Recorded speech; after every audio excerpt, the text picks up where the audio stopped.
I had some listeners reach out and ask for my opinion on Bill C-11 recently kind of pushed through Parliament. I know you were talking about it earlier. It appears to be like an internet censorship piece of legislation that will allow the government to censor online content that appears to be un-Canadian. Now, this is problematic. I encourage everybody to look up what is Bill C-11, because I'm finding a disturbing trend in our government is that stories that should get coverage aren't. Like the Ohio train derailment disaster is spectacularly huge. Why is nobody covering it? And I think it's because both parties are complicit in the deregulation of the rail lines, and corporate media is in bed with all of the political parties. And so you're not seeing it on CNN, you're not seeing it on NBC, you're not seeing it on Fox News. But it destroyed a whole region of Ohio. It was avoidable. It's not being covered.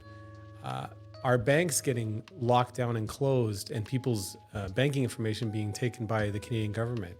That's a story that's being played all over Europe and the rest of the world. It really hurt Canadian reputation. It's not being played here. Why? And then recently, last week, they're pushing through this Bill C-11, which allows the government to control and censor internet communications if they're not Canadian. Who is defining what is Canadian? If the government in power defines what's Canadian, that's moving towards an autocratic regime. And autocracy doesn't come in jackboots and mirrored glasses. It comes in little micro infringements on liberties that the population allows to happen. It doesn't mean everything is a conspiracy or that we got to go to the streets and pitchforks, but it means we got to pay attention, right? Get more involved. Maybe put the phone down, even if you're watching me on Instagram or TikTok.